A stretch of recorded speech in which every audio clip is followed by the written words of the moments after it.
Don Quixote Rocinante debuted on One Piece Treasure Cruise Global on the 8th of July 2016. These newly released characters helped round out the third and final batch of the Don Quixote family members, culminating in a Sugofest exclusive character that was nothing we had seen before. This batch of characters included Don Quixote family members such as Mark Weiss, Gladius, Violet, Dellinger, and also Diamante.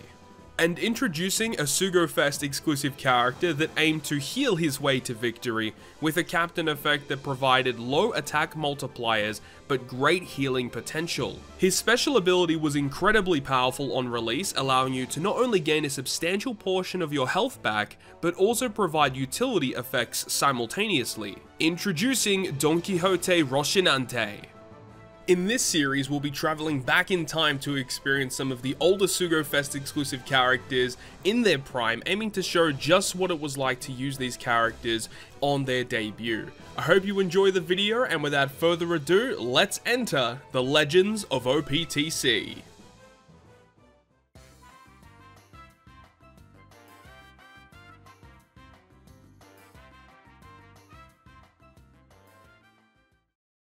So thank you very much for watching another episode of the Legends of OPTC series, and today we're going to be covering Corazon, which is someone's favorite unit in the game. Shout out to my girl Carissa, she's a big fan of Corazon, so hopefully we do him proud today. Let's go ahead and jump into the content breakdown in terms of the units that we're debuting alongside Corazon. This batch of units is actually pretty interesting. Let's start things off with Mark Weiss. Mark Weiss, he is a Free Spirit Powerhouse Int character, and his captain effect was a Free Spirit 2.75 times captain if you were above 99% at the start of the turn.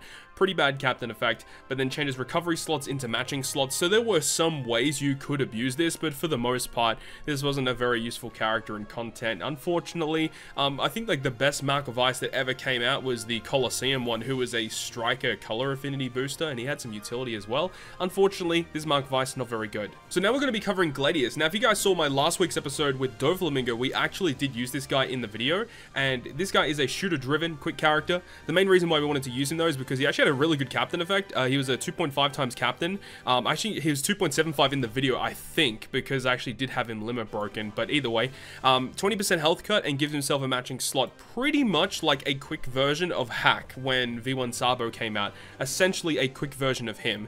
So nothing really too crazy, but I guess back in the day, a really nice quick stat stick that you can put on a lot of different teams, generates his own matching slot, pretty useful, and you know, normal attacks only wasn't a very prevalent thing back then, of course, so 20% health cut was always nice to have. And then this batch actually introduced Violet, which was the only character in the game at the time that had an ability to view the enemy's status. So we'll talk about that in a moment. So Fighter Cerebral Psi character, captain effect was a berry boosting captain effect, pretty interesting. And then the special ability reduces the cooldowns of Cerebral and Fighter characters by 2 turns, and then it displays the enemy status. So this allows you to tap and hold on the enemy, and it shows you their HP, their attack value, whether they apply gimmicks or not. And I know that a lot of players back in the day would use this to help them create guides, right? Especially GameWith, which is one of the most popular Treasure Cruise resources out there. They would use this character on essentially every team to get exact values of enemies' attack and enemies' HP.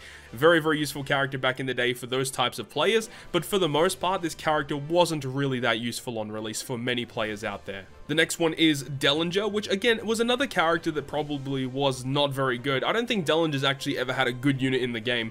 Powerhouse, Fighter, Dex character, 2.25 to Powerhouse, and then Tandem and Recovery slots are beneficial to Powerhouse characters. So this is where we're starting to see more beneficial slots applied as a captain. There's definitely going to be a character later on down the line that makes Recovery and Tandem beneficial. Very powerful unit, cannot wait to get to him. But special ability for all characters, it changes badly matching slots into matching slots. This actually is not an awful special, but again, not super useful, unfortunately. Very, very niche, because like enemy effects to change all your slots into one certain slot or to a type of slot was very uncommon, so there weren't many bosses that were like just give you guaranteed badly matching slots. Weren't too many like that, but there were certain places where Dellinger was somewhat useful. And then the final rare recruit of the batch, probably the one that saw the most play, was Diamante, who is a driven striker strength character. Captain effect would be a driven 2.25 boost and -2 cooldown at the start of the fight as well, and then he delayed all enemies for 2 turns and then did 50 times his attack in typeless damage at the end of the turn for 5 turns. this was really good. Though 17 turn cooldown, kind of ridiculous. But back in the day, whenever there was the max special ship during big celebratory events, this was one of the best characters you could use in order to beat content, because his special would be maxed, and then for 5 turns you just get end of turn wave clearing. Helped a lot back in the day, but of course, you know, there were a lot better wave clearers that would eventually come out. Colosseum Kid, Kizuna Kid, you guys know the deal already, but you know, this was like the OG speed farming unit with the max special ship. Very, very useful character to have back in the day. Plus he's a pretty good driven unit that was strength, that was a stat stick at the end of the day too, so pretty cool unit. But here we are with the Sugo Fest exclusive character of the batch, which is going to be Corazon, Don Quixote Rocinante, who is a Dex Cerebral Free Spirit. Very good class and type combination. And his captain effect, we're not going to look at his limit break captain, we're just looking at his regular captain effect. He would boost the attack of all characters depending on how much HP you had. The higher the health you had, the bigger the attack boost, okay? But the attack boost you'll see in a moment wasn't very good, but he also had this really cool added effect where he would recover 1.5 times his recovery at the end of the turn for every good that you hit, and he also recovers 0.5 times his recovery for every time you hit a great at the end of the turn. So essentially the way that it works is if you continuously hit goods and greats, you're going to be healing a lot at the end of that turn. And it says it boosts the crew's attack proportional to the HP, and that would be that if you are at full health, the boost is equal to 2 times. If you are at 1 HP, it would be a 1 times boost. So this is one of the reasons why I personally never use this guy as a captain, because, I mean, yeah, the healing is very nice, but at the same time, you're only getting a maximum of a 2 times attack boost. Personally, not a big fan of that. This character definitely saw more usage as a crewmate, which would provide 25 times his recovery in HP as a healing, as well as reducing Bind and Despair by 3 turns. So yeah, Bind and Despair were definitely the most common debuff that you would encounter in content back when he was kind of releasing. So this was really, really good. But of course, he does get that super evolution, which made him so much better. More healing, more utility, and a better captain effect. And you can see 7 turn as his base cooldown is pretty ridiculous, but if you do go ahead and get his expansion, like 13 turns is pretty nice. Of course, when you go ahead and super evolve him, it does get a lot better than that. And of course, when you do get limit break on this character, he gets the cooldown reduction at the start of the fight, making him much more efficient to use in content. But that is it for the breakdown of Corazon. Now, today we're not going ahead and doing a random wheel of what content we're going up against today. Today, we're going to be going ahead and taking on a training forest with Corazon. Double Corazon is our captain, and that's what we're doing. We're not going to do any randomness. We're just going to select a training forest that I've already selected previously, and we're going to run through it and see how we kind of go with it. Let's get it. And here we are in game with my man Rocinante, former elite officer of the Don Quixote Pirates. Corazon is just a code name. His real one is Don Quixote Rocinante, the younger brother of Doflamingo. So today, this is what we have here. We've got Corazon with max sockets, max special, max attack candy, and max recovery candy. This is typically what you would go for when he first released. Now, the powers or the sockets that we're using here, that would change depending on what type of content you were going up against, but Corazon was typically used for taking content very slowly, so you didn't really need to get your cooldown sockets or anything like that. Matching slots wasn't really ideal either, but this is what we're running today. We're running a pretty obscure team, but we're going to be taking on a training forest, hopefully get the job done, and if we do fail, then it's going to take a very, very long time to get back to where we kind of failed. So hoping no failures today. Let's go ahead and jump into the content. And shout out once again to Lord Shiro for providing us with the Corazon. So he's gone for cooldown with his one, and no candy on the recovery? Okay, that's a bit of a weird one there. Either way, let's see how we go against the Forest of Training versus Kami, which is the Eneru Training Forest. This was a pretty difficult one back in the day, just due to the fact that there was environmental damage, which is not too common, and Corazon was one of the better units to use because not only does he have type advantage on the final boss fight, but he also does have really good healing to kind of mitigate the environmental damage that you would be taking. So, let's jump into the content and see how we go. Now, remember, there are the first 10 stages of basically bullshit that we don't have to worry about. So we're probably just going to skip all the way to stage 11, where the content really begins. Alright, so we just beat stage 10, we're now on stage 11. This is where things really begin. Now, with this team, you're seeing we are using some pretty obscure units, namely like Duval, who's a bit of a weird one. Mihawk's really great though, really good health cutter, of course. We're also using Elizabello. Elizabello is such a good unit, especially back in the day when you were trying to stall through content. Like, he was like the perfect unit to use with Corazon. Now, as of the release of Corazon, when he first initially released, Elizabello was not out yet, so we are doing a little bit of a funky one. But we're doing it anyway because Elisabella is like so good for Corazon. So let's go ahead and see how we go. I think what we're going to do here, we're just going to do normal attacks, and you see like, yeah, not really much is going to be going on. Just normal attacks, you know, doing what we do best with Corazon. You know, it's pretty easy, you know, stage 11. I thought they were going to have a lot more health than that, but that's all right. No problems there. Stage 12, we have, I don't even remember what this guy's name is. Like, I literally never remember, like, is it, like, I remember, like, there was Hotari and Kotari. What was this guy's name? It was, like, Sartori, maybe? I don't actually remember what this guy's name was. What are we going to do here? Let's go ahead and launch an Elisabello special here. So the thing about Elisabello that's pretty interesting is that after he reaches his max cooldown, he continuously actually charges his special. You don't see it, but you see that the yellow text there. It says accumulated turns max. There are additional accumulated turns that happen with this guy, and the more you charge, the more damage he does. I don't know if a lot of people know this about Elisabello, but he's such a good unit. Let's go ahead and use his special ability with his King Punch. It's going to absolutely decimate this guy. Boom. There we go, nearly 1 million damage. That's crazy. That is crazy. Now, he does have max cotton candy, and my one is limit broken. I don't have like an unlimit broken Elisabello lying around, but anyways, we have Shura here. I know this guy's name is Shura. So we are just going to, well, this is a bit of an annoyance, because with Corazon, obviously, as we know, you get healing every time you hit a good or a great. This guy has a perfect barrier, which is a bit of an annoyance because, I mean, yeah, we can do damage against it, but we need to get some health back. So what we're going to do is we're going to do as much stall as we possibly can until this guy basically lets him attack us. So, I mean, we can do normal attacks right now, but the fact that we don't really get to do much damage until we hit our 5 perfects. So it's probably a wise decision to just start stalling. Here we go. There's the environmental damage coming through. Yeah, absolutely love to see it. But here we go. Let's see how much recovery we get back with this Corazon right here. You can see already 7,000 healing. We get 1,000 healing as well from our sockets. Super useful to have those sockets maxed out for damage reduction and healing. But at this point here, like, there's really not much we can do in terms of damage potential. So we're just going to do a little bit of stall, and we'll be back once this guy's barrier's gone. Alright, so his barrier's now gone. We can now take the opportunity to actually start dealing damage to him. Man, the amount of healing you get with Corazon is actually crazy. Like, if I hit all my goods... Okay, just stayed him above, just below 20% there, which actually sucks. So take a bit of damage there. That's actually a lot of damage. A lot more damage than I was really hoping to take. What does this guy actually do? Okay, that's fine. Luckily, we have sockets. But yeah, if we hit all of our goods, we heal 10,000 HP. And then it's actually 11,000 because of sockets. Like, that is actually crazy, man.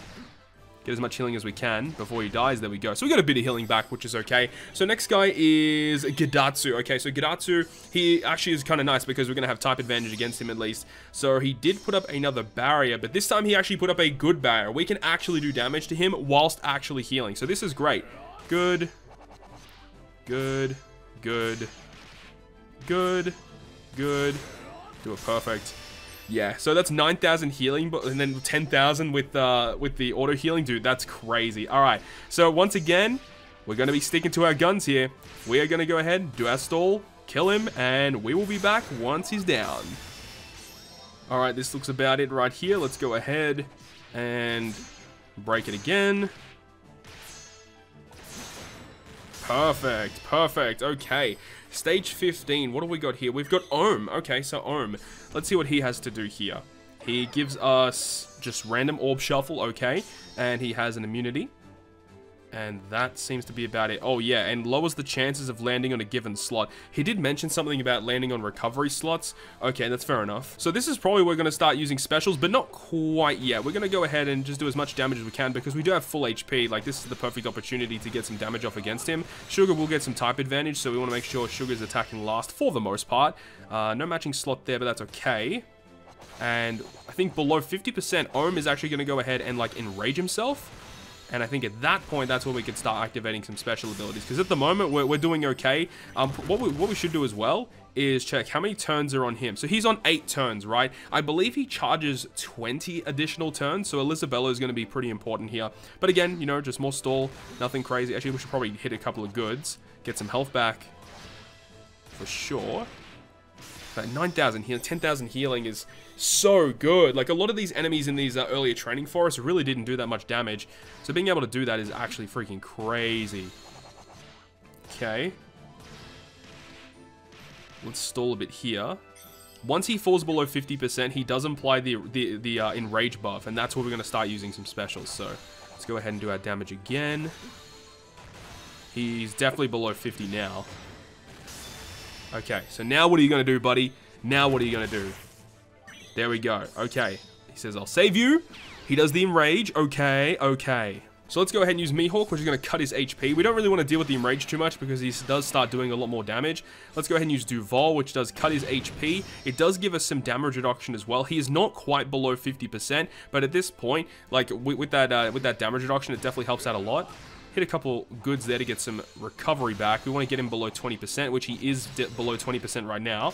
Because now that he is below 20%, we can actually go ahead and use the Sugar Special, which instantly KOs any enemy that is 20% or below. Perfect unit for this.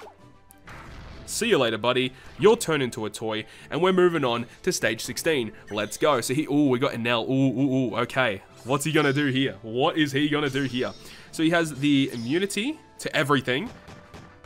Bit of damage, and also the paralysis. So paralysis is kind of annoying for Corazon as well, because it makes it more difficult to hit your goods and your greats to get that recovery back. Alright, so once again, we are just going to go ahead and do as much stall as we possibly can. Nothing really special here, but what we do want to get is we want to make sure that we get the Mihawk and the Duval special back. We want to make sure that we have that HP cutting back, so that's what we're going to be doing. And we also do have to be very, very wary of the environmental damage, because that is going to do a lot of damage over time. Did get a little bit lucky there. Oh, we actually did get very lucky there, getting the Sugar to attack. We probably could have saved the Sugar, but it's fine. Not really too bad. At least the environmental damage isn't really hitting too often. I think it's like, what, once every 3 turns, once every 4 turns, I think it pops up. So yeah, all we're going to be doing is we're going to go ahead and stall for the Mihawk special, stall for the Duval special until he's around 30%, and then we're going to go ahead and launch the specials from there. Alright, so here we go. Alright, so basically, I've got him below this, like, 30-ish, 25-ish percentage threshold right now, and every single turn, he keeps doing, like, a bunch of damage to me, so he needs to die right now. We are going to go ahead and start launching these specials. We want to make sure that he falls below that threshold, so by using Mihawk and Duval, it's going to just cut his health a little bit, which allows us to use the Sugar to not worry about getting him below 20%, and just to make it a bit easier on us, and it's fine, because we can stall for their specials later. That's not going to be a problem. The environmental damage does hurt, though, but let's see what we have here. So, wow, we've got the Shandorian Warriors here. Well, you know what? I think we're going to have to use the Elizabello special. I think that makes a lot of sense here. So, let's go ahead, use Elizabello. Once again, Kingu Puncha. And that should kill them all, I believe. I believe he was max. Boom! See you later, alligator. Hell yeah, dude. Alright, this is another risky one. Now, I remember back in the day doing this content. Now, when I initially beat this event, I did actually use the Raid Enel as my captain, and if you got this guy below 20%, you essentially just auto-died. So, we do have to be very, very careful of that. So, because the way things are, we probably could have used a Corazon a little bit earlier to get a bit of health back, but at the moment, we can just go ahead and just do normal attacks right now and get all of our health back, so that's actually pretty good. One thing we do have to be a little bit cautious of, though, is that, you know, we don't want to get him below 20%, but the thing is that more than half of our team are going to have type advantage against this guy, so that is going to be a bit of a problem. We did get bomb orbs there. That actually, ooh, that's going to really hinder the amount of recovery that we get, but that's not too bad. We'll just go ahead and pass the turn, get rid of those. We already got pretty much full health, so that's not going to be a problem. So, once again, we're going to go ahead and get him close to that threshold, and we'll see how we go. Hopefully nothing too crazy comes up. Here we go. Alright, so I think I'm getting relatively close to that 20% threshold now. Elizabello is pretty much almost completely maxed. So he's on a 2-turn cooldown here. If we get him below 20%, he's not going to activate any effects, but we ideally want to get him below 20% here, and then we activate Sugar in the next turn. Should completely kill him here, so let's go ahead and give it a shot. Here we go. Come on. Please go below 20%. Yes, there we go. That's exactly what we wanted. That environmental damage does hurt, of course. Okay. But now we can go ahead and launch Sugar, okay? So, Sugar, see you later, alligator. We're moving on to stage 19 now. Can you believe we're almost there? My recording right now is like 30 minutes long. That's absurd. Oh my god. Okay, stage 19. Wiper, Uroge, Usopp, and Nami. So, at this point here, I don't know. I don't think Elizabella is going to completely kill. I'm going to use Mihawk, actually. So we're going to use, like, the 2 health cutters and then Elizabello. Because at that point, like, it should be a guaranteed kill. Like, these guys shouldn't have that much HP. You go ahead and use the Duval. And now we go ahead and use Elizabella. And that should be pretty much it, I think. I'm pretty sure that'll be good. All right. Boom, there we go. All right, what does this guy do again? Latent power. He heals. Okay, just a bit of damage. Nothing too crazy there. I am considering using a Corazon special here. I think I will use a Corazon special here. So Corazon, have a look at this awesome special animation, by the way. Really cool stuff. They went off. They popped off when they made Corazon, dude. If only the unit was like an actual powerhouse of a unit, not just relegated to being a healing unit, would have been so much better. But either way, let's go ahead and kill this guy off. Okay. Use sugar, type advantage. Beautiful. Bit of environmental damage. You hate to see it, but we're actually on the boss stage. That's actually mind-blowing that we're finally here. So, let's see. Yeah, I never imagined you make it this far. Hey, neither did I, bro. Neither did I. So, what are we going to do right now? Mantra. So he has the full immunity for a few turns. Sure, half damage. Very similar to his raid counterpart, actually. Very, very similar. Alright, so this is again going to be a relatively long fight. We're going to try and get him to 50%. When he's at 50%, we burst him. And then on that next turn, we're going to launch our Mihawk, our Duval, our Elizabello. Hopefully he gets to below 20%. At that point, then we're going to go ahead and use Sugar. So, once again, stalling mechanics, come through. Stalling mechanics, come through. Let's get it. Alright, we're getting real close to that 50% threshold now. We've got Elizabella here at 13 turns additional charge on top of his max special. Now, at this point, we want to get him to close to 50%, and we want to make sure that when we do that attacking turn, that it's not the lightning turn, because we want to try and conserve as much HP as possible. So I have been noticing as I've been playing through this, it'll cycle from lightning turn, then he does his effect to shuffle your slots, then there's a break, and then it recycles. So it'll go lightning, shuffle, break, and then lightning, shuffle, break. So it does that every 3 turns, okay? So I kind of lost count as to like what turn this was. So we'll go ahead and pass the turn again. Hit a couple of perfects here. Get a bit of health back. Now let's see where we are right now. So we're going to get our health back. We go back to full. He does his attack. What happens? Okay, so this is the break turn. So in this next turn, it should be the lightning. Lightning should occur this turn. We're getting real close, though. Real close. Right, so he does his attack, and then there should be the environmental lightning. There it is. Now, in this next turn, he's going to shuffle our slots away. Now, we are getting so close to that threshold. We want to try and hit as many of these as possible. I think we're going to burst in this next turn. We're going to burst right here. Hopefully get some good orb shuffle. Hopefully get some good orb shuffle. Let's see. Oh, that's actually pretty good. We'll take that. So, we could use a Corazon special here to heal us back to full. I think I actually want to do that. I think I'm going to do that. Yeah, so we're going to heal back to full so we have the highest possible multiplier. Now we're going to just hit all of our perfects. So, we're at full HP, all perfects, as high a multiplier as we can get. Hopefully, I don't come to regret using that Corazon special here. Alright, so now, hopefully do as much damage as we can. Alright, let's get it. Here we go.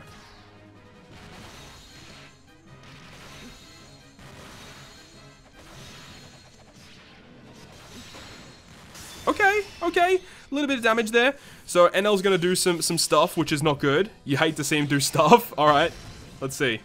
So, he halves our health. Right, okay, so that's very, very important. Okay, so now, let's start launching our specials and see how we go. So, we're going to use Mihawk, which will go ahead and cut the enemy's health by 30%. We're going to go ahead and use the Duval to go ahead and do a 20% health cut. And then we're going to use Elizabello. Now, I don't know if Elizabello is going to kill. It's going to be pretty close. If he doesn't kill, though, I think Sugar will be able to do it. So, another King Punch. Let's go. King Punch. Oh, we did it. Okay, I was going to be saying, dude, I probably overstalled then. But we actually did it. We beat the Training Forest with Corazon as our captain. Yo, alright, I'm so glad that's over. My recording is now at 41 minutes. Bruh, that was an experience. So there it is, guys. We have concluded a video utilizing double Corazon to beat a Training Forest. Never thought I'd be doing that in 2021, but it is now complete. I'm really, really thankful that that's over. very long video for sure. I'm going to cut this down for sure. But that is it. That's it for another episode of the Legends of OPTC series. Next episode, look forward to V1 Bato. That's going to be a pretty fun episode as well. An interesting unit, going back to the Strikers, and we'll probably be returning to either a Colosseum or we're going to return to a raid boss, one of the two. So look forward to that. Hopefully you guys enjoyed the video today, and if you guys did enjoy the video, make sure to go ahead and hit the like button, and if you want to stay up to date with all of the content that I post, including more One Piece Treasure Cruise content, make sure to hit the subscribe button down below. But on that, guys, I'll see you guys within the next video.